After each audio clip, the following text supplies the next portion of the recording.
이제 제가 기도함으로 우리 함께 찬양 시작하겠습니다. 기도하시겠습니다. 주님, 우리를 사랑하시고 우리와 함께 하셔서 우리에게 그 구원을 허락하신 그 은혜에 감사를 드립니다.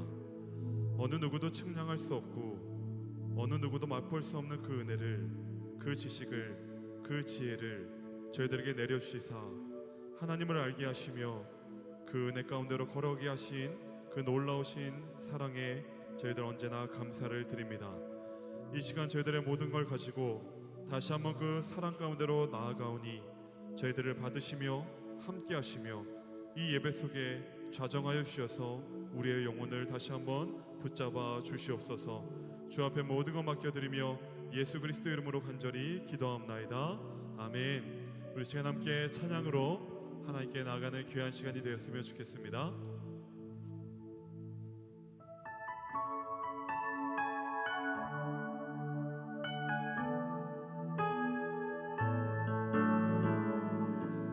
모든 능력과 모든 권세 모든 것 위에 뛰어나신 주님, 세상이 측량할 수 없는 지혜로 모든 만물 창조하셨네. 모든 나라와 모든 보좌, 이 세상 모든 경이로움보다, 이 세상 모든 값진 보물보다 더욱 귀하신 나의 주님, 십자가 고통당하사 버림받고 외면당하셨네. 짓밟힌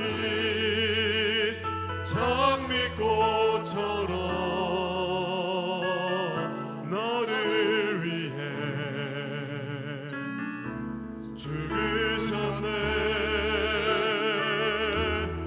나의 주, 다시 한 번 더 모든 능력과 모든 능력과 모든 권세 모든 것 위에 뛰어나신 주님,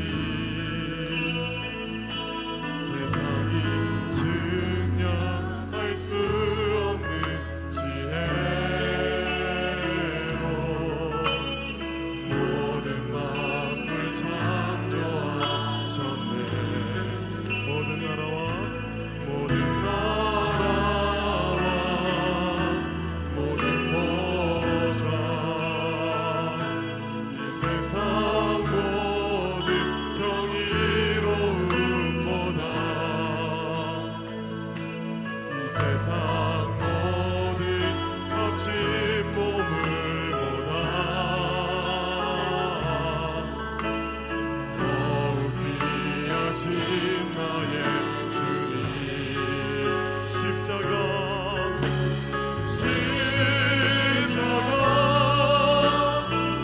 고통당하사 버림받고 외면당하셨네. 짓밟힌 장미꽃처럼 나를 위해 죽으셨네. 다시 한 번 더 십자가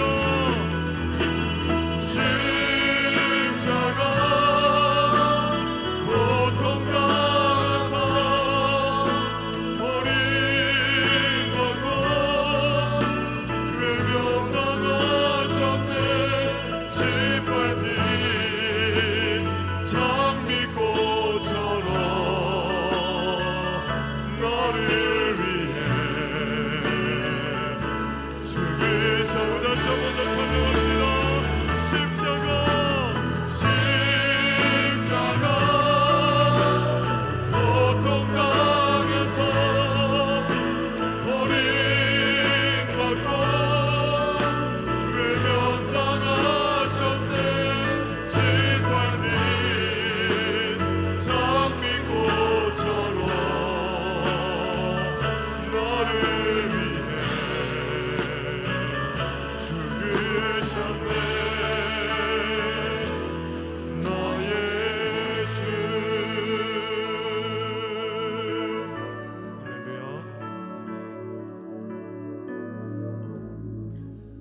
옆에 있는 분들과 함께 인사했으면 좋겠습니다. 우리 이렇게 인사할까요? 당신은 하나님의 아들입니다. 우리 그 뒤에 있는 사람한테 당신은 하나님의 딸입니다. 아멘. 여러분, 오늘 이 시간 이 자리에 나온 건 다른 관계가 아니라 하나님과 우리가 하나님과 아들로, 하나님과 딸로 그 관계 속에 저희들이 이 자리에서 예배했으면 좋겠습니다. 그렇게 믿으십니까? 그 아버지께서 그 부모의 마음으로 우리를 구원하시는 그 사랑이 어떤지를 이 시간 느껴나가는 귀한 시간이 되었으면 좋겠습니다. 우리 시간 다시 한 번 더 찬양하실 때 우리 힘있게 박수하시면서 우리 기쁜 마음으로 우리를 구원하신 주의 이름을 높이 올려드리며 찬양하며 나갑시다.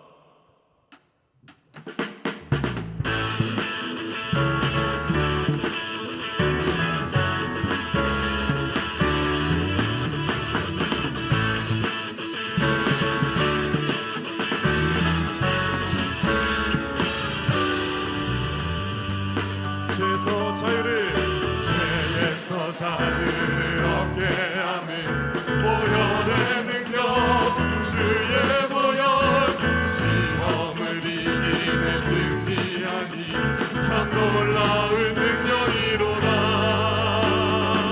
다시 한 번 더 죄에서 자유를 얻게 하며 보혈의 능력 주의 보혈 시험을 이기고 승리하니 참 놀라운 능력이로다. 주의 보혈 능력이 있도다. 주의 피 믿으오. 주의 보혈 그 어린 양의 매우 귀중한 피로 육체의 정욕을 이기림은 보혈의 능력 주의 보혈 정결한 마음을 얻게 하니 참 놀라운 능력이로 보혈 능력이 또다. 주의 피 믿으오. 주의 보혈 그 어린 양의 매우 귀중한 주의 보혈 능력이 또다. 주의 피 믿으오. 보혈 그 어린 양의 매우 귀중한 피로다. 아멘. 우리 시간에 우리를 구원하신 그 예수 이름 앞에 우리의 감사와 영광을 올려드리며 하나님 앞에 찬양하며 나아갑시다.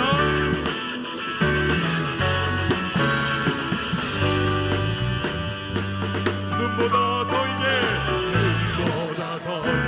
밝히는 것 보혈의 능력 주의 보혈 부정한 모든 것 밝히시니 참 놀라운 능력이고 구주의 복음을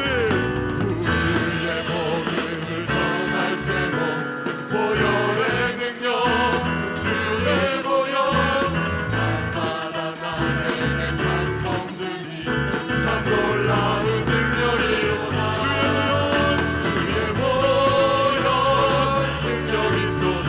주의 피 믿으오. 주의 보혈 그 어린 양의 매우 귀중한 주의 보혈 능력이 또다. 주의 피 믿으오. 주의 보혈 그 어린 양의 매우 귀중한 피 주의 보혈 능력이 또다. 주의 피 믿으오. 주의 보혈 그 어린 양의 매우 귀중한 피 주의 보혈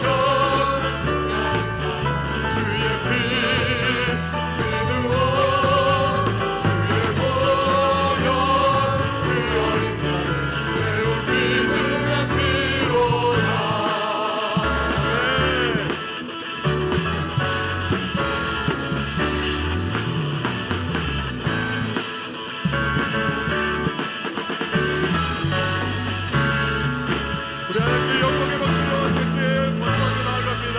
할렐루야. 네. 우리 이 시간 예배를 준비하시면서 다시 한번 이 찬양하시며 우리의 모든 걸 주님께로 맞춰드리는 귀한 시간이 되었으면 좋겠습니다.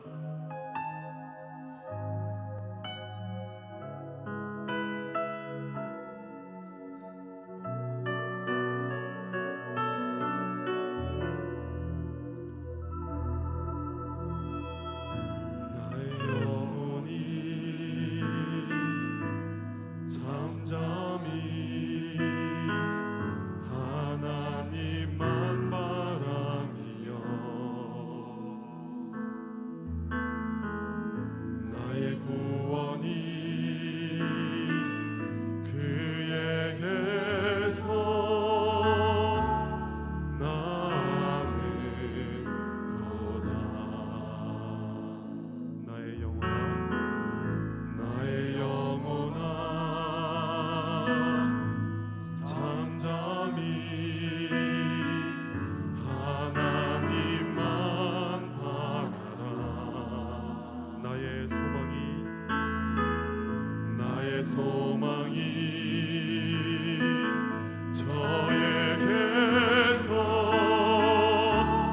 나는 도다. 오직 주만이 나의 반석 나의 구원이시니 오직 주만이 나의 산석 내가 요동치 아니하리.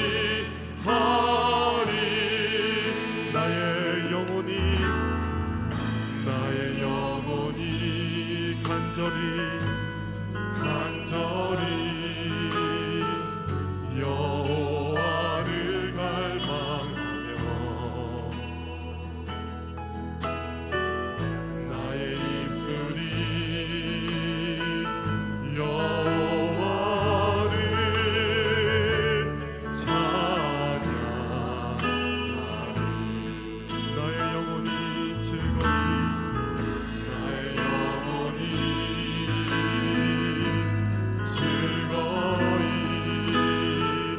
여호와를 따르니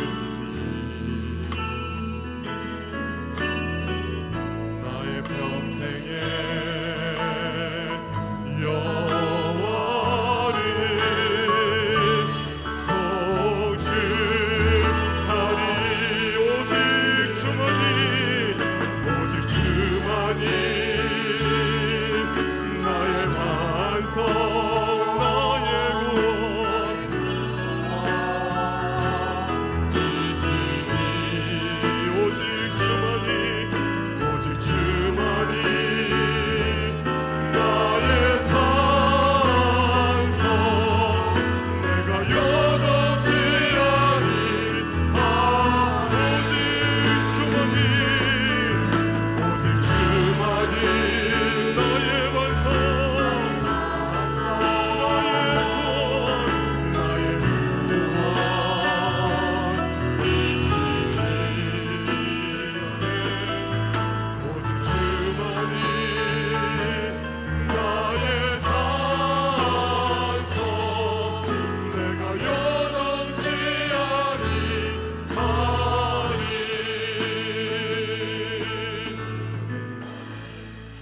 이제 다 함께 자리에서 일어나셔서 주님의 성령 함께 찬양하시며 예배 자리로 나아가시겠습니다.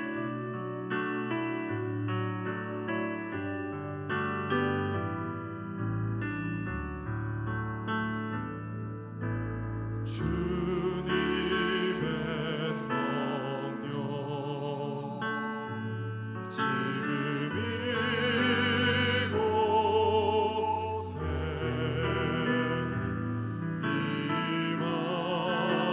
임하소서.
하나님은 영이시니 예배하는 자가 영과 진리로 예배할지니라.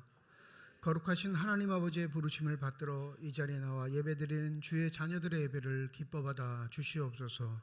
진실된 마음과 정직한 영으로 삼위일체 하나님의 성호를 찬양하며 예배드릴 때 하나님이시여 영으로 임재하여 주셔서 주님만 주실 수 있는 기쁨과 평안이 저희 심령 가운데 가득 넘치게 하여 주시옵소서.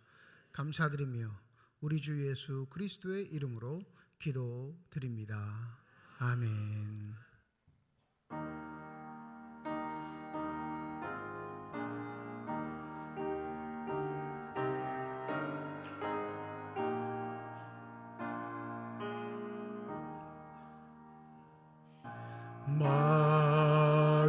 만유의 주제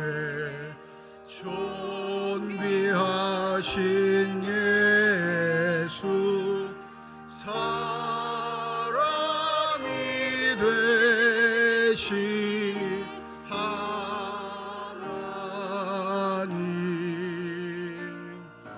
나 사모하며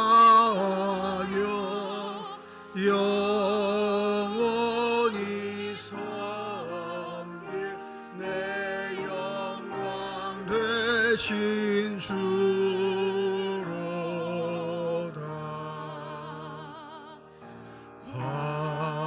화려한 동산 무성한 저수모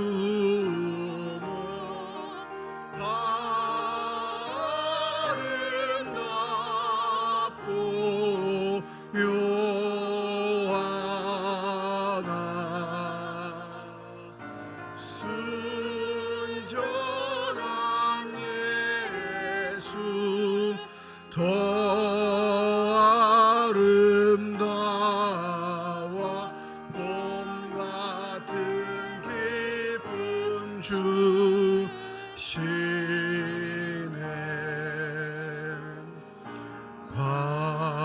광명한 해와 명랑한 저 달빛 수많은 별들 빛나나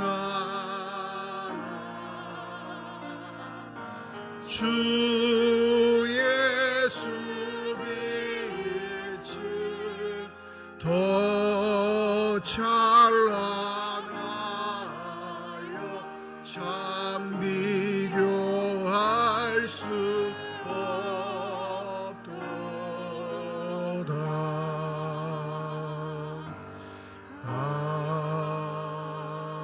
아멘.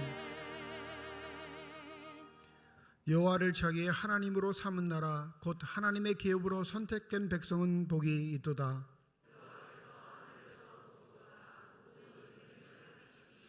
곧 그가 거하시는 곳에서 세상의 모든 거민들을 굽어 살피시는도다.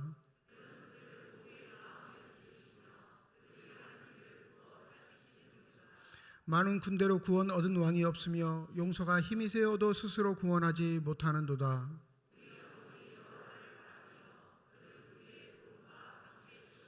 우리의 마음이 그를 즐거워하며 우리가 그의 성호를 의지하였기 때문이로다.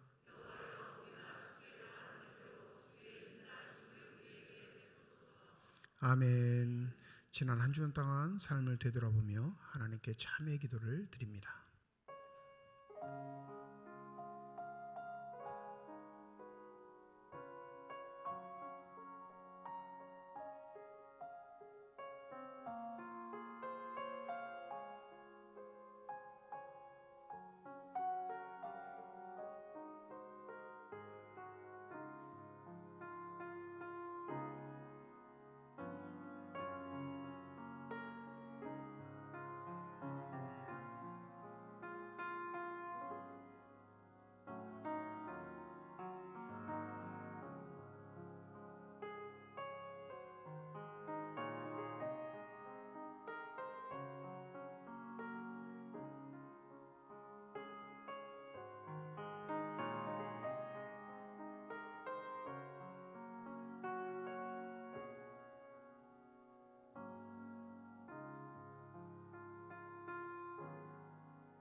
만일 우리가 우리 죄를 자백하면 그는 미쁘시고 의로우사 우리 죄를 사하시며 우리를 모든 불의에서 깨끗하게 하실 것이라. 나는 전능하신 아버지 하나님 천지의 창조주를 믿습니다. 나는 그의 유일하신 아들 우리 주 예수 그리스도를 믿습니다. 그는 성령으로 잉태되어 동정녀 마리아에게서 나시고 본디오 빌라도에게 고난을 받아 십자가에 못 박혀 죽으시고 장사된 지 사흘 만에 죽은 자 가운데서 다시 살아나셨으며 하늘에 오르시어 전능하신 아버지 하나님 우편에 앉아 계시다가 거기로부터 살아있는 자와 죽은 자를 심판하러 오십니다. 나는 성령을 믿으며 거룩한 공교회와 성도의 교제와 죄를 용서받는 것과 몸의 부활과 영생을 믿습니다. 아멘.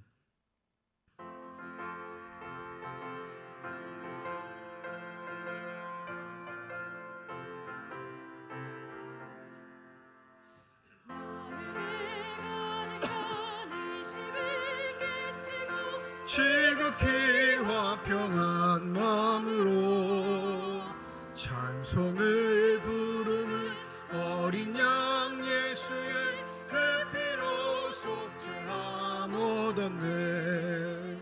속죄함 주 예수 내 죄를 속했네. 할렐루야 소리를 합하여 함께 찬송하세. 그 피로 속죄함 얻었네. 금이나 은같이 없어질 보배로 속죄함 받은 것 아니요. 거룩한 하나님 어린 양 예수의 그 피로 속죄함 얻었네. 속죄함 주 예수 내 죄를 속했네. 할렐루야 소리를 합하여 함께 찬송하세. 그 피로 속죄함 얻었네. 나 같은 죄인이 용서함 받아서 주 앞에 옳다함 얻음을 확실히 느끼는 어린 양 예수의 그 피로 속죄함 얻었네. 속죄함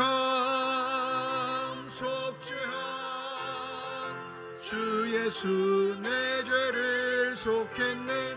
할렐루야 소리를 합하여 함께 찬송하세. 그 피로 속죄함 얻었네.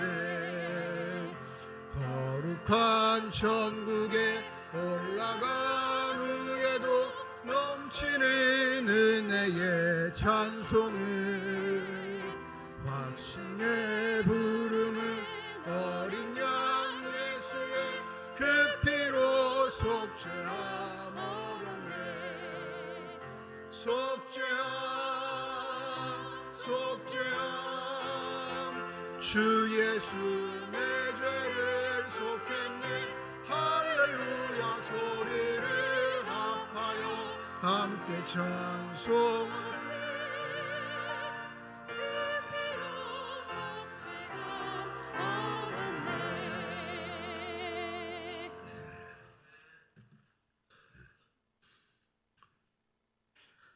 은혜가 충만하신 아버지 하나님, 거룩하고 복된 날 하나님께 영광과 찬송을 올려드리기 위하여 주님 앞에 나와 예배를 드립니다. 기쁘게 받아주시고 마음껏 축복하여 주시옵소서. 사순절 네 번째 주일을 맞아 저희를 위해 십자가를 지신 주님의 고난을 깊이 묵상합니다. 주님의 희생과 사랑을 기억하며 저희 또한 주님을 닮아 겸손과 사랑으로 살아가길 소망합니다. 교만과 욕심을 내려놓고 말씀에 순종하며 섬김과 나눔을 실천하는 삶을 살게 하여 주시옵소서.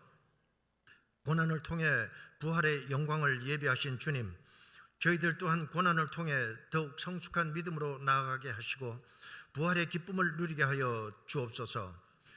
주님의 고난에 동참하며 세상을 이기는 믿음으로 살아가도록 이끌어 주시고, 어려운 이웃을 위해 기도하며 사랑의 손길로 모든 이들에게 희망을 나눌 수 있는 통로가 되게 하여 주옵소서. 창조주이신 하나님 아버지, 주님께서 지으신 이 땅이 산불로 인해 황폐해지고 있습니다. 우리의 탐욕과 무관심으로 아름다운 자연이 파괴되고 있음을 고백하며 회개합니다. 용서하여 주시옵소서. 이번 산불로 목숨을 잃은 많은 분들이 있사오니 저들의 영혼을 주님의 품에 안아주시고, 사랑하는 가족을 잃은 이들에겐 주님의 한없는 사랑으로 위로하여 주옵소서.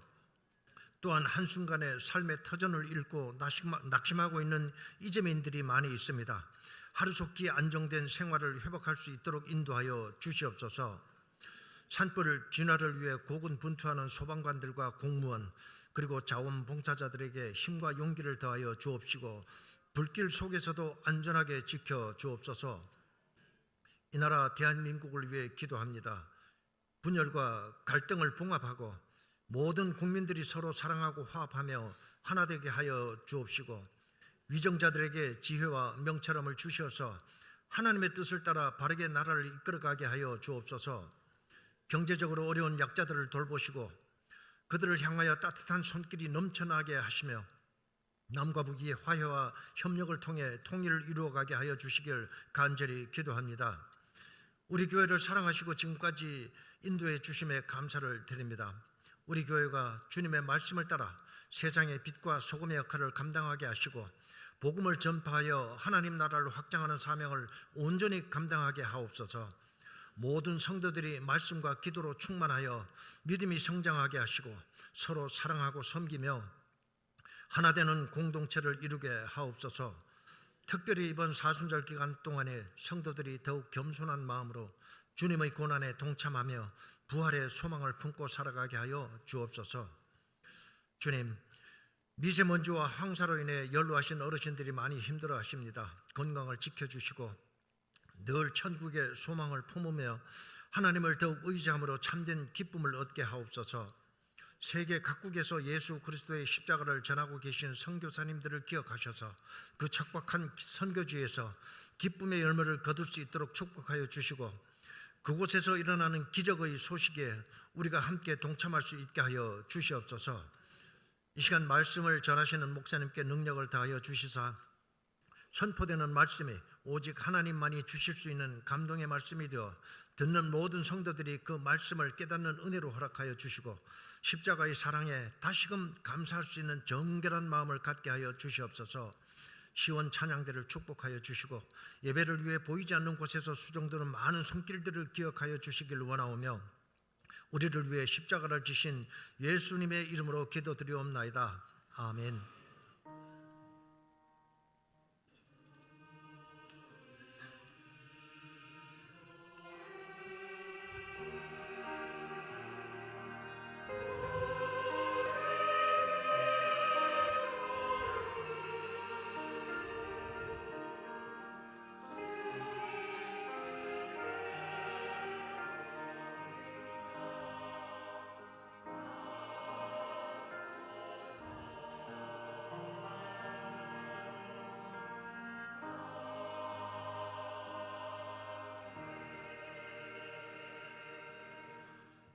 사순절 넷째 주일 우리에게 주신 하나님의 말씀입니다. 구약성경 시편 32편 1절에서 7절 말씀, 신약성경 누가복음 15장 11절에서 32절까지의 말씀입니다.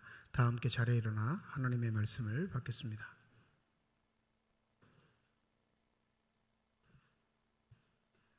오늘 우리에게 주시는 하나님의 말씀입니다. 허물의 사함을 받고 자신의 죄가 가려진 자는 복이 있도다. 마음에 간사함이 없고 여호와께 정죄를 당하지 아니하는 자는 복이 있도다.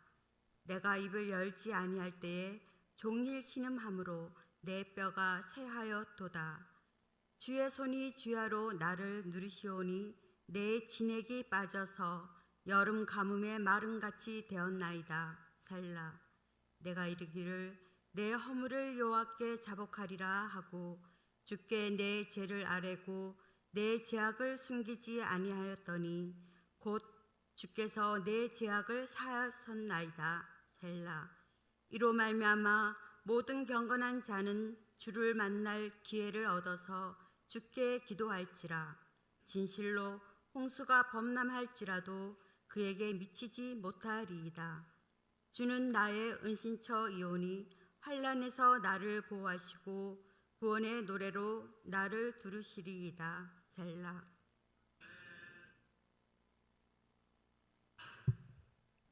또 이르시되 어떤 사람에게 두 아들이 있는데 그 둘째가 아버지에게 말하되 아버지여 재산 중에서 내게 돌아올 분깃을 내게 주소서 하는지라. 아버지가 그 살림을 각각 나누어 주었더니 그 며칠이 안 되어 둘째 아들이 재물을 다 모아가지고 먼 나라에 가 거기서 허랑방탕하여 그 재산을 낭비하더니 다 없앤 후 그 나라에 크게 흉년이 들어 그가 비로소 궁핍한지라.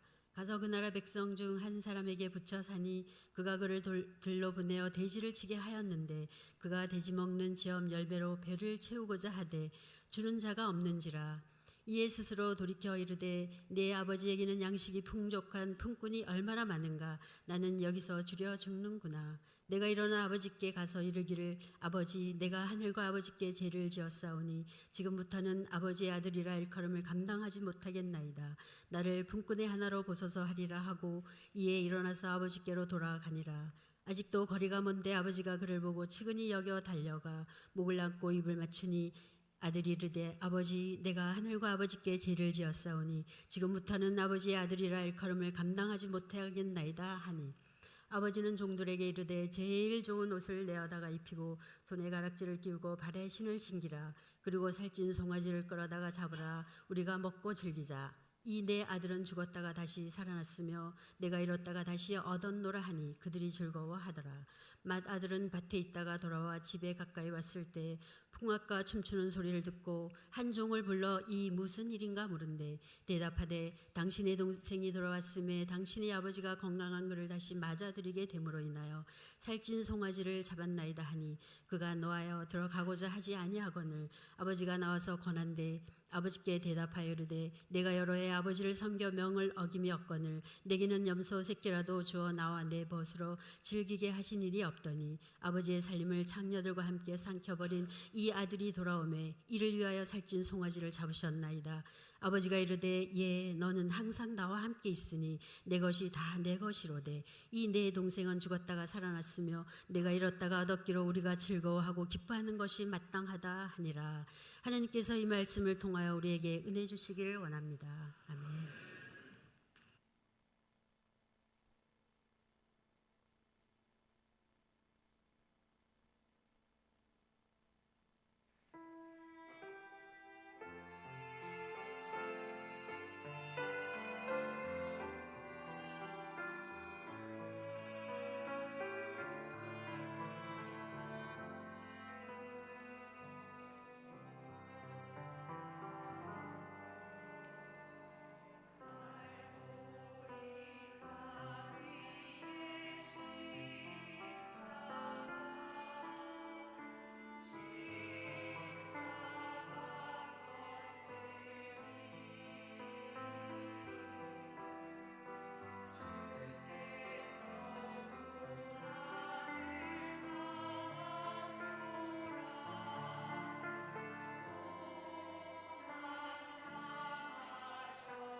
기도하겠습니다.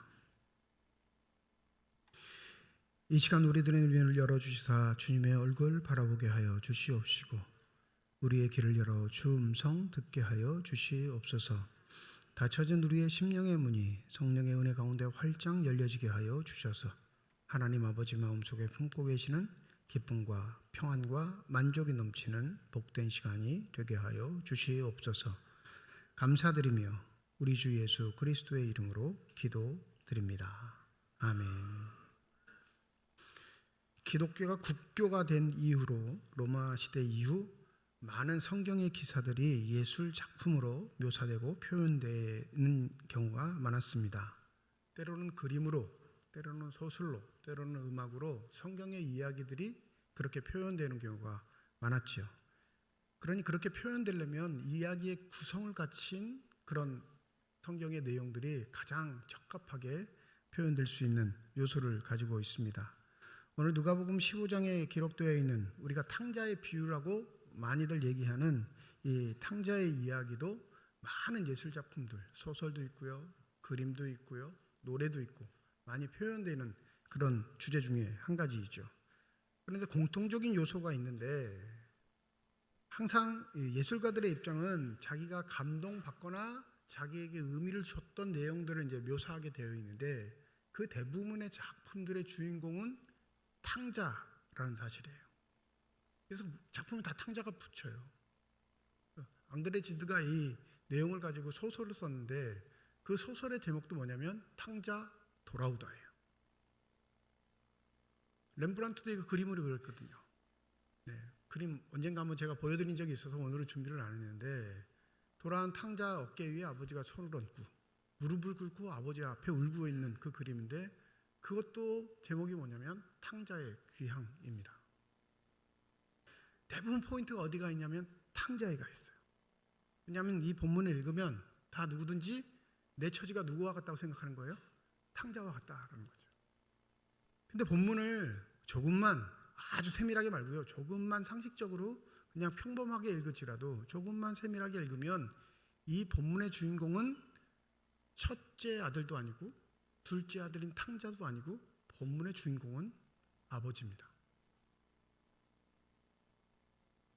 동의를 안 하시는 건가요? 왜 아멘을 안 하시죠? 본문의 주인공은 아버지예요. 첫째 아들도 탕자인 둘째 아들도 아니고. 그러니까 우리가 세뇌된 거예요. 성경은 안 읽어봤는데 탕자의 비유라고 하니까 이 탕자가 주인공이지. 또 흔히 보거나 읽거나 들을 수 있는 예술 작품에서도 탕자로 포인트를 맞추니까 당연히 이 본문의 주인공은 탕자라고 여겨질 때가 많습니다. 오늘 본문의 비유를 얘기하시는 이유는 이렇습니다. 15장 1절과 2절에 보면 모든 세리와 죄인들이 말씀을 들으러 가까이 나오니 누구께 나왔겠어요? 예수에게 나오니까 15장 2절에 보면 이렇게 묘사하죠. 바리새인과 서기관들이 수군결을 이르되 이 사람이 죄인을 영접하고 음식을 같이 먹는다 하더라. 경건의 지표가 되는 바리새인들, 그 지표가 되는 율법의 말씀을 해석하고 글을 써 전승하고 또 적용하는 이 서기관들에게 예수의 행동 양식은 너무 이상한 거예요. 이상할 뿐만 아니라 감히 유대사에서는 할 수 없는 일만 골라서 하는 사람처럼 여겨진 거죠. 이 대상들이 있을 때 오늘 잘 알고 있는 누가복음의 세 가지 잃어버린이라는 주제를 가진 비유를 하는데 이 마지막 비유가 오늘 본문 말씀인 거예요. 오늘 본문 말씀 11절에 보면 이렇게 시작하죠. 또 이르시되 어떤 사람에게 두 아들이 있는데 이렇게 시작합니다. 12절 우리 함께 읽어볼까요? 12절입니다. 시작.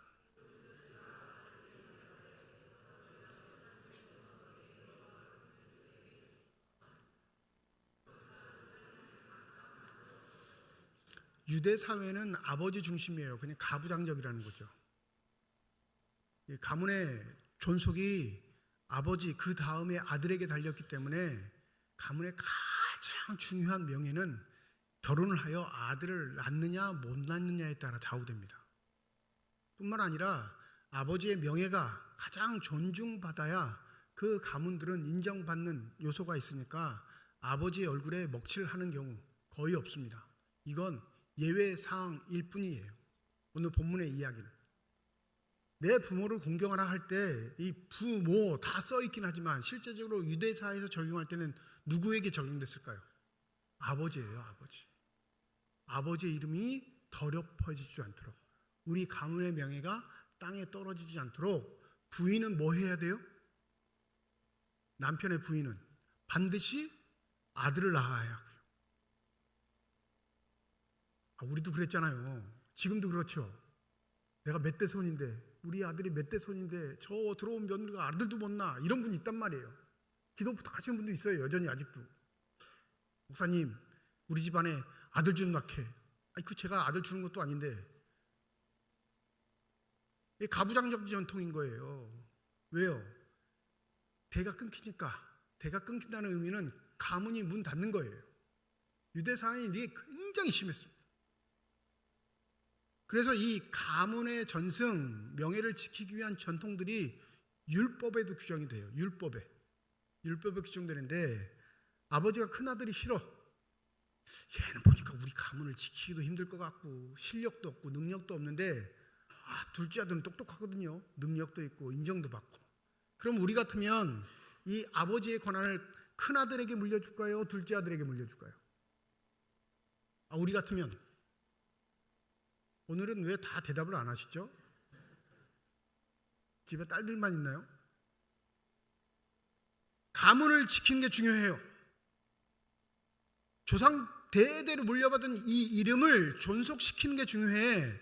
내게 아들이 딱 둘이 있는데 큰아들도 보니까 안 되겠어. 이거 반드시 망해. 근데 둘째 아들은 너무 똑똑해요. 이 가문은 둘째 아들이 분명히 세우겠다 하면 누구한테 물려줘야 돼요? 당연하죠. 근데 성경이 그걸 금합니다. 철두철미하게 성경이 그걸 금해요. 신명기 21장에 보면 16절과 17절, 유산을 상속해 줄 때 아버지가 이제 유산을 상속해 주는 결정을 하는데, 큰아들이 못마땅해. 너무 못마땅해. 이놈 자식이고 주면 또 다 그냥 써버릴 텐데 어떡하지? 이 걱정하고 있는 아버지들에게 모세가 하나님의 말씀이라고 알려주는 구절인데, 이런 구절입니다. 자기의 소유를 그의 아들들에게 기업에 나눠주는 날에 그 사랑을 받는 자의 아들을 장자로 삼아 참 장자, 곧 미움을 받는 자의 아들보다 앞세우지 말고 반드시 그 미움을 받는 자의 아들을 장자로 인정하여 자기의 소유에서 그에게 두 몫을 줄 것이니 그는 자기의 기력의 시작이라. 장자의 권리가 그에게 있음이니라. 부인이 여럿인 경우도 있고요. 한 부인의 아들이 여럿인 경우가 있어요. 근데 부인이 여럿인 경우에 내가 사랑하는 부인, 마음이 더 가까이 가는 부인의 아들을 내 가문의 장자로 세우고 싶은데 현실을 보니까 그게 아니야. 내가 별로 안 좋아하는 여인의 아들이 서열이 더 높아. 그러면 아버지 마음은 누구에게 이 재산을 물려주고 싶겠어요? 내가 사랑하는 여인의 아들. 첫째 주제를 따졌을 때는 첫째 오르지 못하는 아들에게 재산을 다 상속하고 싶은데 율법이 그걸 금해요. 하나님이 반드시 서열상 장자에게 얼마를 주라? 2배를 주라. 장자는요 2배를 받고요. 아들이 둘일 때는 둘째 아들 막내는 차라리 3분의 1을 받지만, 아들이 무수히 많을 때는 남은 아들들은 다 그 나머지 갖고 n분의 1 하는 거예요. 나눠 갖는 거예요. 장자는 무조건 2배를 받습니다. 뭘 말해요? 하나님이 장자를 통해 가문을 이어가신다는 전통이 유대 사회에는 팽배한 겁니다. 그러니 아버지의 명예를 실추시키는 아들은 결코 그 사회에서 살아갈 수 없습니다. 근데 우리가 함께 읽었던 12절 보면 이 둘째 아들이 뭐 하다는 거예요? 아버지, 유산 먼저 줘요. 유산은 아버지가 어떻게 됐을 때 받는 거예요? 죽었을 때. 물론 요새는 지혜로운 분들이 많으셔서 미리 유산을 다 분배하시는 경우도 있죠. 또 그 동네 사람들 말 듣고 마음이 그냥 싱숭생숭하신 분이 있죠. 다 주면 안 돼. 애들 집에 안 와. 꼭 붙잡고 있고 죽기 전에 줘. 안 그러면 애들이 안 온다. 이런 소문 듣고 그것도 또 기도 부탁하시는 분 계셔요. 목사님 어떻게 해야 할까요? 저한테 물어보면 항상 답은 똑같아요. 몰라요, 나도.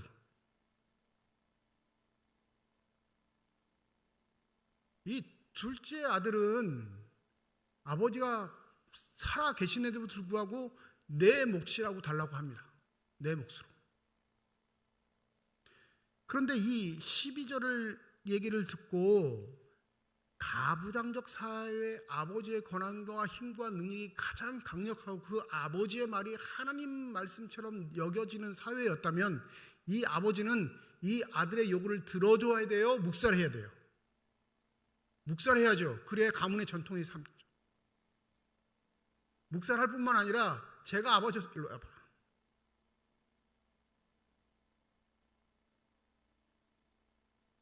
다른 말이 아니라 당신 빨리 죽어 이 얘기거든요.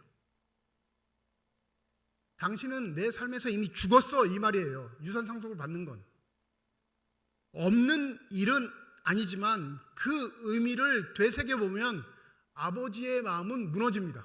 아, 이놈이 나를 아버지로 여기지 않는구나. 뿐만 아니라 이 12절을 한글로 읽었을 때는 이 12절에 등장하는 그 재물, 재산, 부를 상징하는 단어가 우리 한글에는 두 가지로 번역되어 있는데 내게 돌아올 분깃, 이 분깃이 돈을 말하는 거예요. 그죠? 내 유산 상속목을 달라는 분깃이라고 말했고 아버지는 뭐라고 해요? 그 살림을 나누어 줬다 그랬고 분깃과 살림으로 번역을 했어요. 그러니까 그 의미는 똑같이 뭐냐면 돈이에요. 돈. 내 돈 내놔. 아, 가져가. 이게 12절 이야기인데 헬라어를 찾아보면 충격적이에요. 이 분깃, 아버지 내 분깃 내놔요 할 때 이 헬라어는 분깃을 뭐라고 번역하냐면 부, 재물이라고 번역을 합니다. 우시우라는 단어를 써요. 그냥 통상적인 돈이라고 할 때, 재물이라고 할 때 이 단어를 쓰는데 아버지가 살림을 주었다 할 때 이 살림을 헬라어에서 뭐라고 쓰냐면 비오스라는 단어를 씁니다. 비오스. 이게 뭘 말하냐면요. 생명이에요. 아들은 돈을 달라 했는데 아버지는 뭘 준 거예요? 생명을 준 거예요. 당당하게 아들은 자기의 분량을 요구했는데 아버지와 관계없다 생각하고 아버지 것이 아닌 내 것을 달라고 했는데 아버지는 헬라어로 번역하면 생명을 준 겁니다.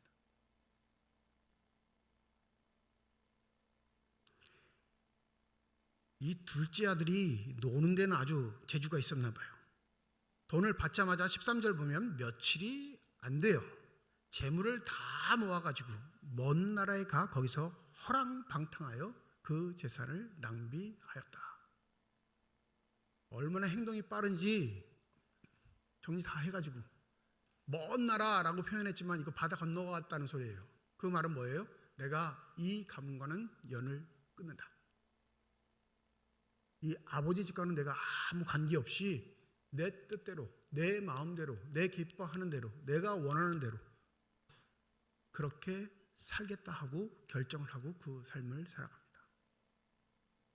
근데 성경은 그 삶을 뭐라고 해요? 허랑방탕하다 이렇게 표현해요. 여러분, 우리의 생명은 하나님으로부터 비롯된 줄 믿습니다. 그 생명은 우리가 스스로 받은 게 아니고 만들어낸 것도 아니고 하나님께 받은 바의 생명이에요. 그런데 종종 보면 그게 당연한 듯이 생각하는 사람들이 존재합니다. 내 것인 것처럼, 내 소유인 것처럼, 반드시 내 마음대로 할 수 있는 것처럼 생각하는 사람들이 있어요. 이 둘째 아들 같은 사람들이죠. 그래서 하나님을 등지고 내 기쁨, 내 만족, 내 즐거움, 내 의지, 뜻을 따라 사는 게 행복한 삶이라고 여기서 그런 삶을 추구하는 게 당연한 것이라 여기는 사회에서 우리가 살고 있습니다. 그 삶을 뭐라고 한다고요? 성경은 허랑방탕하다.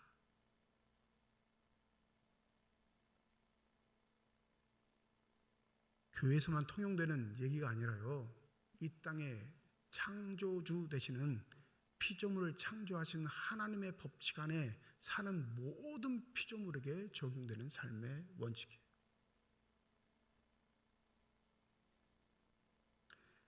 아버지로, 어머니로, 아들로, 딸로 사는 것 의미 없어. 너 자신을 먼저 챙겨. 너가 좋아하는 걸 해. 너가 기뻐하는 거 해. 너 스스로 만족되는 일을 하라고. 이게 자기개발을 주장하는 사람들의 주장입니다. 당연히 그렇게 사는 게 도리라고 여겨지는 사회. 성경도 과연 그렇게 얘기할까요? 그 얘기를 하는 사람들에게 성경은 허랑방탕하다라고 얘기합니다. 아버지와 관계를 끊고 아버지의 재산을 자기 것인 것 착각하고 자신의 기쁨과 만족을 위해 살아가는 수많은 사람들의 결론이, 여러분, 잘 살았다가 아니라 왜 이렇게 살았을까라고 한다면 그 삶이 잘못됐다는 걸 반증하는 것 아닐까요?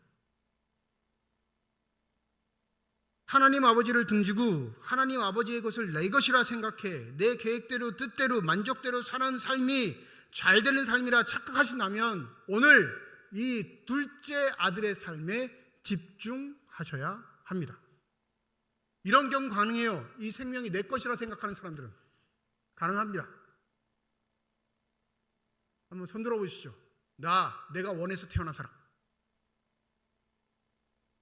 네? 없어요. 그리고 솔직히 그런 기회를 주시면 지금 부모님 밑에서 태어날래요? 엄마 아빠를 바꿀래요? 네? 나한테 기회를 주면 하나님이 너한테 기회를 한번 딱 줄게. 저 세상 내려갈 때 엄마 아빠를 선택할 수 있게 기회를 줄게. 자, 평생 한 번이야. 잘 선택해. 그럼 누구 선택할까요?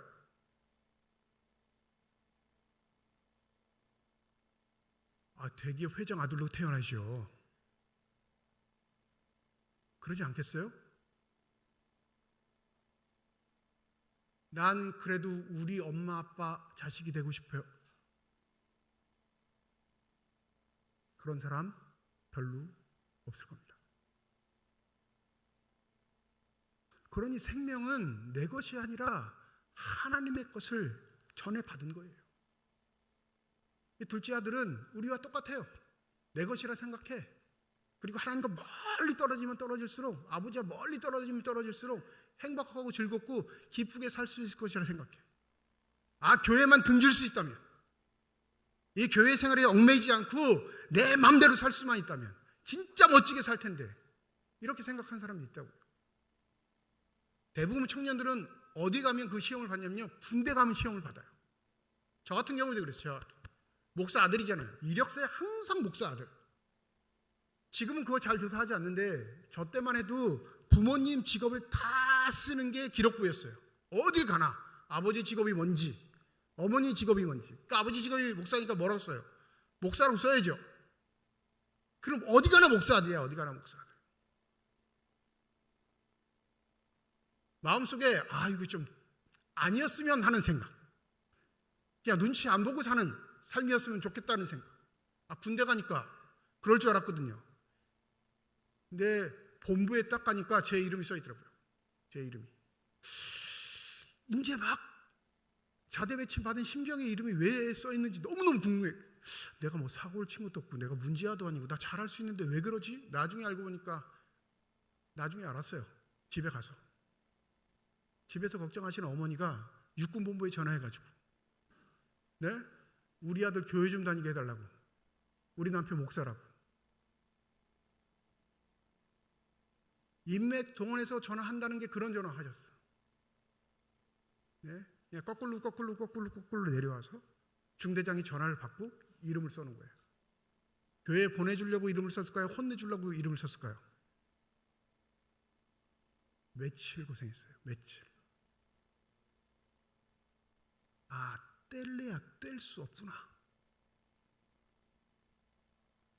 근데 우리의 의지는 자꾸 뛰어놀라고 해요. 하나님 등지면, 믿음 등지면 내 마음대로 멋있게 기쁘게 살 수 있을 것 같은 삶. 근데 둘째 아들의 형편이 어떻게 됐죠? 우리 14절 다 함께 읽습니다. 14절입니다. 시작.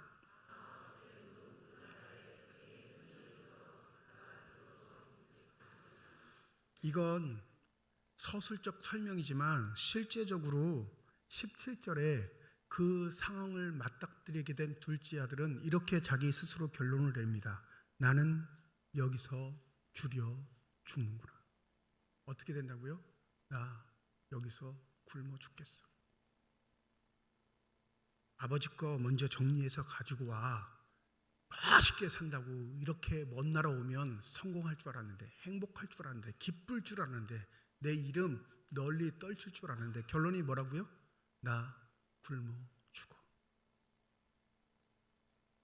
뿐만 아니라 자신이 살던 아버지 집에서는 한 번도 해보지 못했던, 유대 사람들은 결코 상종하지 않았던 돼지 키우는 일을 할 수밖에 없는, 생계 때문에 돼지 키우는 일 뿐만 아니라 이 돼지의 밥 때문에 누구하고 싸워요?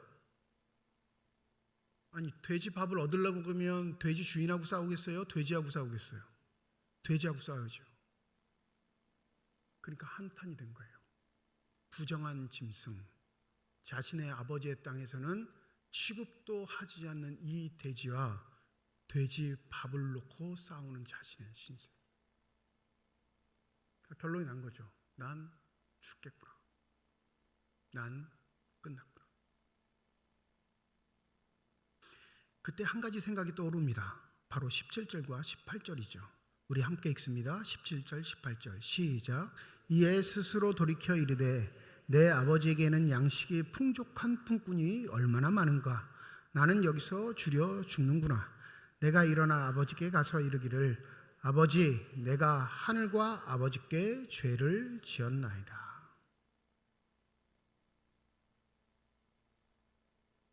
깨달았어요.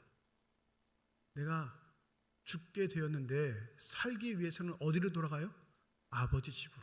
내 아들로 아니라 뭘로요? 품꾼으로. 이 아들이 얼마나 생존이 강하냐면, 생존력이 강하냐면 먹고 사는 그 힘의 근원이 어디에 있는지는 정확히 알고 있어요. 아버지에게 양심의 가책을 느끼고 아버지에게 죄송스러워서 집으로 돌아가겠다는 거예요? 살기 위해서 집으로 돌아가겠다는 거예요? 우리가 그럴 때가 많아요. 하나님 사랑해서 교회 나온 건 아니고요. 하나님 때문에 교회 나오는 거 아니고요. 내 살기 위해서 교회 나올 때가 많다고. 아들로서의 자격은 박탈당할지라도 품꾼으로서의 기능은 할 수 있으니까. 우리 아버지를 생각해 볼 때 써줄 것 같거든요. 그래도 여기서 굶어 죽을 수는 없으니까 아버지한테 가가지고 아버지, 나는 아버지의 아들이 아니고 이제부터 품꾼입니다. 이렇게 말하면 반드시 굶어 죽지는 않을 거야. 생각해봐. 우리 집에 그 품꾼들이 얼마나 잘 먹고 잘 살았어. 아버지에 대한 그리움, 아버지에 대한 사랑, 아버지에 대한 존경이 아니라 나 먹고 살 궁리에, 나 굶어 죽지 않을 궁리에 아버지를 향해 찾아가겠다 결단하는 아들. 이 마음이 갸륵해요, 괘씸해요? 괘씸하다니까요. 근데 우리가 그렇게 괘씸해요, 여러분. 조금만 뭐 안 되면, 조금만 내 뜻대로 되지 않으면, 나에게 좋은 것 아니라 나쁜 것이 자꾸 오는 것 같은 생각이 들면,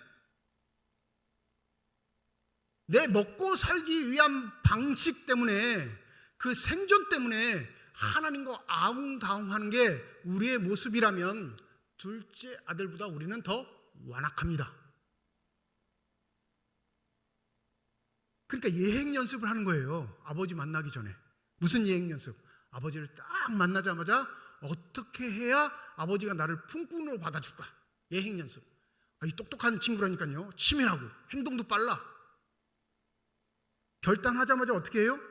20절 보면 이에 일어나서, 생각하자마자 일어났어. 가자 그냥. 유산을 받을 때도 행동이 빨리고, 며칠 만에 재산 다 정리해서 먼 나라까지 오고, 또 재산도 금방 까먹어. 행동은 엄청 빨라요. 그런데 예행 연습을 해.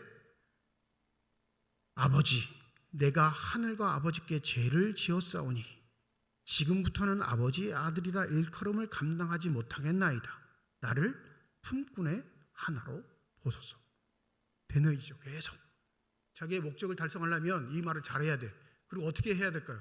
되게 슬프게, 불쌍하게. 그럼 반드시 아버지가 아들이 아니라 품꾼으로는 써줄 거예요.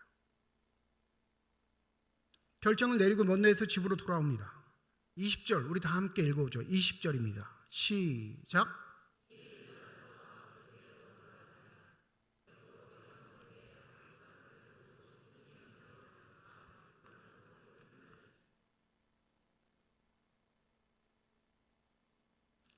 아들이 상상하지 않았던 일이 벌어집니다.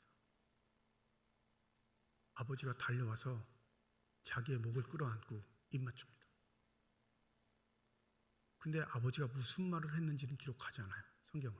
그 아버지의 행동에 모든 것이 다 포함되어 있다라고 성경은 이렇게 우리에게 다가옵니다.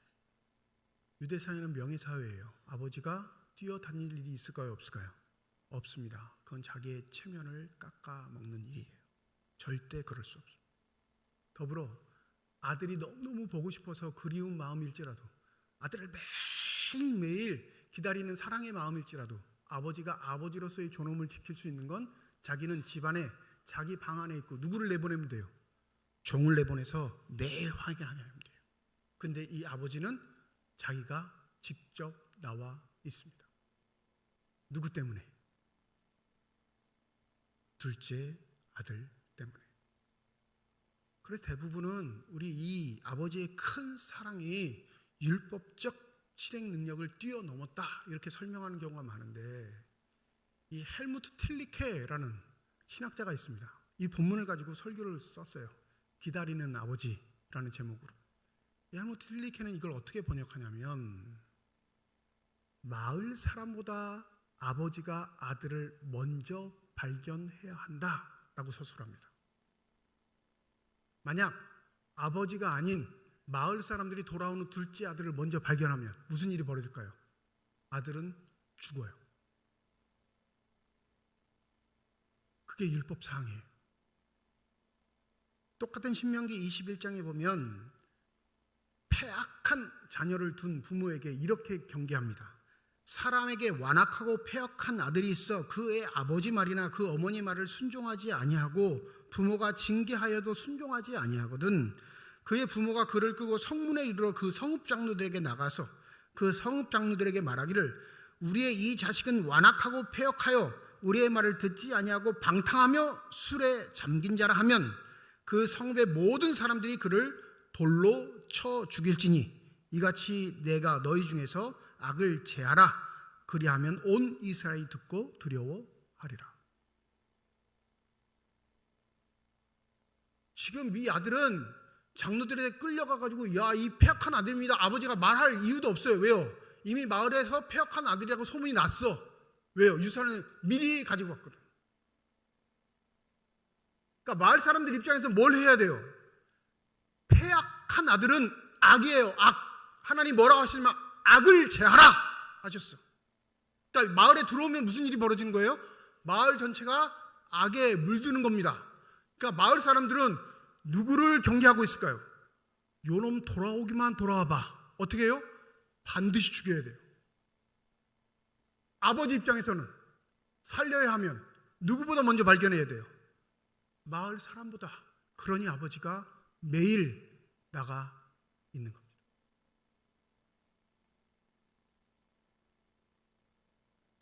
이 아버지의 마음을 모르는 아들의 태도를 보세요. 우리 함께 21절 읽겠습니다. 21절입니다. 시작. 아들이 이르되 아버지 내가 하늘과 아버지께 죄를 지었사오니 지금부터는 아버지의 아들이라 일컬음을 감당하지 못하겠나이다. 뭐가 빠졌을까요? 돼지랑 밥 놓고 싸울 때 결정했던 것. 내가 돌아가는 이유는 뭐예요? 품꾼 되기 위함인데 아버지를 만나니까 뭐가 사라져요? 품꾼이 되겠다는 이야기는 사라집니다. 기가 막히게 머리가 잘 도는 친구예요. 어디까지만 얘기해요? 내가 하늘과 아버지께 죄를 지었습니다. 돌아온 목적은 죄 지었다고 용서받기 위해 돌아온 게 아니라 품꾼 대로 돌아왔는데 아버지를 만나자마자 뭘 느낀 거예요? 아버지는 아버지야. 내가 다시 만난 아버지는 나에게 품삯을 주는 주인이 아니라 아버지는 여전히 내 아버지야. 아들은 그걸 깨달은 겁니다. 아버지 한마디도 하지 않았어요. 끌어안고 입 맞춘 것뿐인데 아들은 여전히 아버지가 아버지로서 나를 받아들임을 깨달은 겁니다. 여러분, 우리가 뭐 해서 하나님을 경외하고 사랑하고 존경하고 뭘 해드려서 그분이 우리의 아버지가 되는 것 아니에요. 아버지는 여전히 아버지이십니다. 우리가 잘못해도요, 우리에게 결단과하고 회개를 요구하시는 분이 아니라 여전히 그의 자녀를 내 아들, 내 딸이라 말씀하시는 아버지가 되는 줄 믿습니다. 근데 문제는 이 아버지를 아버지로 받아들이지 않는 큰아들과 둘째 아들 때문에 벌어집니다. 뒤에 가면 우리가 잘 알지만 큰아들은 이걸 기뻐해요, 못마땅해요? 엄청 못마땅해 합니다. 놀라운 건 이 큰아들은 자신의 아버지와 이야기를 할 때 아버지라는 단어를 쓰지 않습니다. 우리 한글은 그렇게 번역했어요. 29절 보면 아버지께 대답하여 이르되 내가 여러 해 아버지를 섬겨 명을 어김이 없거늘 내게는 염소 새끼라도 주어 나와 내 벗으로 즐기게 하신 일이 없더니 아버지의 살림을 창녀들과 함께 삼켜버린 이 아들이 돌아오매 이를 위하여 살찐 송아지를 잡으셨나이다. 여기에 아버지라는 단어가 쓰이지만 헬라어 원문에는 다 인칭 대명사를 써요. 당신의 아들, 당신의 유산. 노골적으로 아버지란 말 쓰지 않고 뭐라고 해요? 당신이라고 해요. 큰아들이. 이게 우리 교회가 현재 맞닥뜨리고 있는 삶의 모습입니다. 수고한 자들은요, 아무것도 하지 않은 자들을 인정하지 않아요. 평생 땀 흘리고 교회를 위해 충성한 자들은 하나님께 당당히 요구합니다. 내 몫이 있다고. 그런데 아무것도 하지 않은 사람들은 하찮게 여기고요, 그들을 존귀히 여기는 것 자체를 인정하지 않습니다. 큰아들과 작은아들만 있는 교회는 어떤 일이 벌어질까요? 네? 큰아들과 작은아들만 있는 교회는 어떤 일이 벌어지겠어요? 한 놈은 내 거라고 그러고요, 다른 놈은요, 나중에 끼져주라고 싸우겠죠. 서로 인정하지 않아요. 분란이 일어나죠. 이 본문에 보면 아들들이 그 다음의 삶을 어떻게 했다는 얘기는 등장하지 않습니다. 그러면 기쁨과 즐거움을 누리려면 누가 있어야 할까요? 아버지가 있어야 돼요. 큰아들도 화가 나고 인정하지 않고 둘째 아들도 어벙벙해서 이 상황이 뭔지는 잘 모르겠는데 아버지의 입에서 뭐라고 하냐면 기뻐하고 즐거워하자. 죽었다가 살아난 내 아들이 돌아왔느니란 말이에요. 누가 필요해요? 가정에는 아버지가 필요해요. 큰아들도 작은아들도 보듬는 아버지. 그러니 여러분, 우리의 마음이 아무리 탕자에게 쏠려도 내가 탕자 같아서 탕자에게 쏠려서 하나님의 용서를 받겠다 생각하는 그런 관점이 있을지라도 우리의 신앙은 어디까지 알아가야 돼요? 아버지의 마음, 아버지의 신앙이 되어야 할 줄 믿습니다. 그래야 교회에 즐거움과 기쁨이 있습니다. 그런데 그런 아버지의 신앙은 없고 아들들의 신앙만 있다면, 아버지는 여전히 잘못해도 내 아들, 불만이 많아도 내 아들, 내 아들아 함께 즐거워하고 기뻐하자 말하는데 아들들은 자신의 의, 욕심, 욕망에 휩싸여 으르렁거리기만 한다면 그게 과연 하나님이 원하시는 교회, 하나님의 나라가 될까요? 여러분, 목사가 아버지 아니에요. 저도 둘째 아들 같을 때도 있고 첫째 아들 같을 때도 있습니다. 목사의 기능은 첫째 아들과 같은 기능을 할 때가 더 많아요. 배워진 윤례로, 성경의 해석으로, 성경의 규정으로 동생을 허랑방탕한 당신의 아들, 이렇게 규정된 일을 잘하는. 그러나 놀랍게 하나님은 이 본문을 통해 우리에게 아버지의 자리, 그 아버지의 자리에 이르는 신앙이 하나님의 축복과 즐거움을 누릴 수 있다고 우리에게 선언하십니다. 내가 좋은 아버지가 되려면 내 위에 아버지가 어떤 분이셔야 돼요? 내 위에 아버지가 좋은 아버지였으면 나는 저절로 좋은 아버지가 돼요. 우리 하나님 아버지는 좋은 하나님의 아버지예요? 나쁜 아버지예요? 저절로 나도 좋은 아버지의 길을 걸어갈 수 있을 줄 믿습니다. 오늘 본문 내 아들아 말씀하시는 그 음성, 그것이 저와 여러분의 앞으로의 신앙의 모습, 앞으로의 삶의 모습이 되시길 주님의 이름으로 축원드립니다. 기도하겠습니다. 사랑은 여기 있으니 우리가 하나님을 사랑한 것이 아니요 하나님이 우리를 사랑하사 우리 죄를 속하기 위하여 화목제물로 그 아들을 보내셨습니다. 사랑하는 자들아, 하나님이 이같이 우리를 사랑하셨은즉 우리도 서로 사랑하는 것이 마땅하도다. 아들로 부름을 받았지만 결국 우리의 신앙은 아버지의 신앙이 되어야 할 줄 믿습니다. 나는 내 시간 쓰지 않고 충성해서 큰 아들의 몫을 받았는데 만약 기쁨이 없다면 그는 여전히 아버지의 삶을 모르는 것입니다. 부디 우리의 삶이 첫째 아들과 둘째 아들의 삶을 거쳐 아버지의 삶의 자리로 가야 한다는 사실을 잊지 않게 하여 주셔서 그 풍성하신 사랑을 베풀고 나눌 수 있는 복됨이 있게 하여 주시옵소서. 감사드리며 우리 주 예수 그리스도의 이름으로 기도드립니다. 아멘.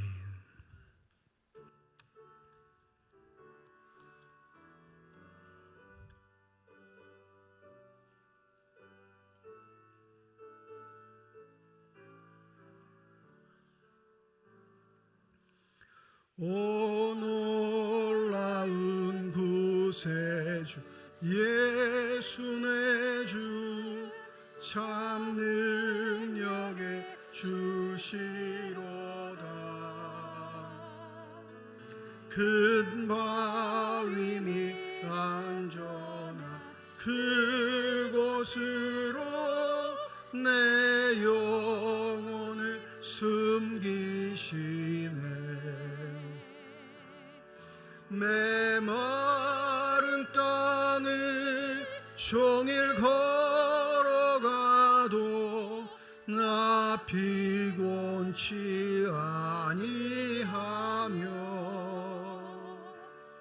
저 위험한 곳 내가 이를 때면 큰 바위에 숨기시고 주 손으로 덮으시네.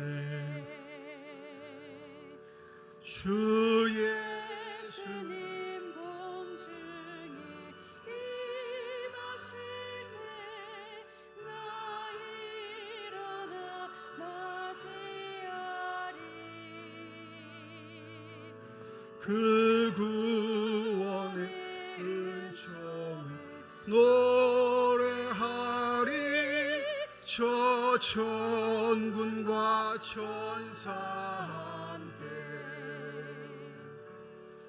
메마른 땅을 종일 걸어가도 나 피곤치 아니하며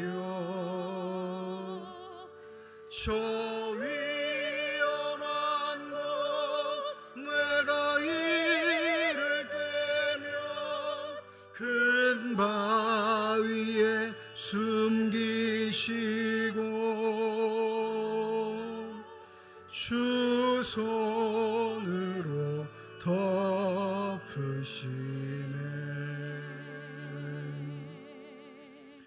윤재면 장로님 가정에서, 정광천 장로님 가정에서, 김재경 장로님 가정에서, 한동호 안수집사님 가정에서, 김석겸 집사님 가정에서, 조수동 집사님 가정에서 건축 헌금 드리셨습니다. 하나님 아버지의 은혜와 사랑을 감사드립니다. 사순절 절기를 보내며 주일 예배에 나오게 하여 주시고, 나올 때 빈손으로 나오지 아니하고 주 앞에 드릴 수 있는 예물 있게 하심을 감사드립니다. 이 예물 쓰여지는 곳 하나님의 사랑이 널리 증거되게 하여 주시옵시고, 하나님의 이름으로 심겨져 하나님께서 원하시고 뜻하시는 열매들만 가득 맺혀질 수 있는 아름답고 복된 예물이 되게 하여 주시옵소서. 예물을 드릴 때 기도의 정을 담아 드리는 손길과 가정 주님께서 하십니다. 우리의 기도에 응답하시는 주님, 우리와 함께 하시겠다 약속하신 주님, 우리의 삶의 자리에 우리가 뜻하지 않는 일들이 벌어질지라도 그 함께 하시는 주님을 부인하거나 외면하지 않고 더욱더 주님을 붙잡을 수 있는 믿음의 사람들이 되게 하여 주시옵소서. 그리하여 우리를 이끄시는 성령 하나님의 능력과 위로로 말미암아 어떠한 경우에라도 하나님과 동행함이 우리의 삶의 자랑이고 기쁨이 될 수 있는 믿음의 사람들이 다 되게 하여 주시옵소서. 시온왕 성물과 시온 찬양대를 비롯한 예배위원들, 교회학교 교사를 비롯한 모든 재직회 부서들을 축복하여 주셔서 주의 몸된 교회를 위해, 하나님 나라를 위해 수고하는 손길들을 하나님 축복하여 주셔서 저들에게 성령 충만함을 옷 입혀 주시옵시고, 겸손하게 하시고 한결같게 하시고 모든 일을 주께 하듯 하여 하나님의 기쁨과 자랑이 되는 삶이 되게 하여 주시옵소서. 병상에 누워있는 환우들, 또 그 환우들 돌보는 가족들을 주님 아십니다. 그 생명의 손길로 환부에 안수하여 주실 때 저들의 질병, 고통, 아픔이 치유되게 하여 주시옵시고, 영육간의 강건한 모도 더욱더 신실하게 주님을 섬기며 살아갈 수 있는 믿음의 삶들이 되게 하여 주시옵소서. 산불로 인하여 삶의 터전을 잃은, 또 가족을 잃은 유가족들을 위로하여 주시옵시고, 부디 이 회복과 치유를 위해 우리를 부르셨음을 잊지 않게 하여 주셔서 우리의 것을 나누고 베풀며 함께 섬기며 살 때 하나님의 나라가 임함을 잊지 않는 거룩한 성도들의 삶이 다 되게 하여 주시옵소서. 모든 것 감사드리며 우리 주 예수 그리스도의 이름으로 기도드립니다. 아멘.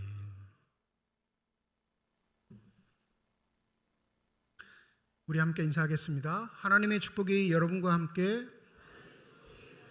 네, 감사합니다. 옆에 분과 인사하시죠. 하나님의 축복이 옆에 계신 분과 함께. 고맙습니다. 오늘 주일 예배는 오전 1부, 2부 예배를 드렸고요. 오후 2시에 오후 찬양 예배로 모입니다. 오늘 오후 찬양 예배는 남순교회 연합회 헌신 예배로 드리도록 하겠습니다. 우리 대진중앙교회를 담임하고 계시는 김춘기 목사님 오셔서 말씀 전해 주실 텐데, 우리 교회에서 부목사님으로 섬기셨다가 지금 담임 목사님으로 일을 하고 계시는데, 많은 분들 오셔서 함께 말씀의 은혜를 받으시고 헌신을 다짐하시는 귀한 시간 되셨으면 합니다. 다음 주일 예배는 1부, 2부 예배와 오후 찬양 예배로 모이도록 하겠습니다. 4월 첫 주 오후 찬양 예배가 있습니다. 1부, 2부 예배, 오후 2시 오후 찬양 예배 있다는 거 기억하시면 되겠습니다. 월삭 기도회가 4월 1일 화요일 새벽 5시 본당에서 있습니다. 4월 첫날 우리 기도하고 한 달을 시작할 수 있도록 많은 분들 기도의 자리에 오셨으면 좋겠습니다. 대신방 진행 중입니다. 4월 1일 화요일 날은 이편항구역, 3일 목요일은 성내구역이 되겠습니다. 2부 예배 위에 세례자 교육이 있고요. 세례 입교 문답은 이번 주 토요일 오후 4시 1층 사무실에서 있습니다. 우리 세례 교육 받으신 분들 반드시 문답을 거치셔야 세례를 받으니까 토요일 오후 시간 내셔서 문답에 꼭 참석해 주시기 바랍니다. 4월 금요 모임 안내 이렇게 주보에 실어 드렸습니다. 이번 주 금요일은 5째 주일이라 없고요. 11일, 18일, 25일, 5월 2일 이렇게 각 주 금요일마다 모임이 다르게 있습니다. 꼭 기억하셔서 함께 하시길 부탁드립니다. 이가영 집사님이 코아로 구역이신데 임마누엘 찬양대원으로 임명합니다. 아름답고 복되게 섬기시길 축원드립니다. 국내 성지 순례 여행 인원 미달로 인해서 취소하게 됐습니다. 취소 인원이 30명 이상은 나와야 되는데 다녀오신 분들도 많고 또 시간도 안 되신 분들이 많다고 하셔가지고 부득이하게 취소하게 됐습니다. 다음에는 국내 말고 해외 성지순례를 가야 될 것 같아요. 좀 준비를 해가지고 국내는 다 다녀오셨다고 자꾸 그러시니까 해외 성지 순례를 한번 진행해 보도록 하겠습니다. 신청해 주신 분들은 좀 양해를 해 주시고, 그 인원 가지고 가면 50만 원 갖고 안 되고요. 돈을 더 많이 내시고 고생하셔야 돼서 어쩔 수 없이 취소했으니까 양해를 해 주시고, 다음 우리가 계획하는 성지 순례에 여러분 함께 동참해 주시면 되겠습니다. 이제 다 함께 자리에 일어나셔서 결단 찬양 하나님께 드리겠습니다.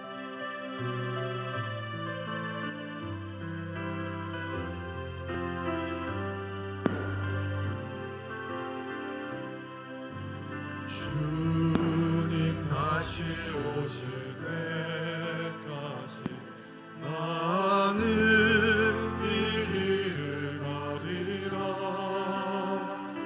좁은 문 좁은 길 나의 십자가 지고 나의 가는 이 길 끝에서 나는 주님을 보리라.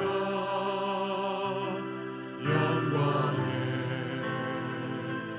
내 주님 나를 맞아주시니 주님 다시 오실 때까지 나는 일어나 달려가리라.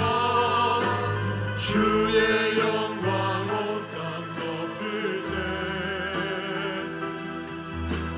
나는 일어나 노래하리. 내 사모하는 주님 온 세상 구주시라. 내 사모하는 주님 영광의 왕이시라. 내 사모하는 주님 온 세상 구주시라. 내 사모하는 주님 영광의 왕이시라. 이제는 우리 주 예수 그리스도의 은혜와 하나님의 사랑과 성령님의 내주 교통 역사인도 충만하심이 이 땅을 살아가며 당당히 하나님의 아들로 살아가기를 소원하는 주님의 거룩한 자녀들, 이들의 가정과 일터와 앞길 위에 이제로부터 영원토록 함께 하시기를 간절히 축원하옵나이다. 아멘.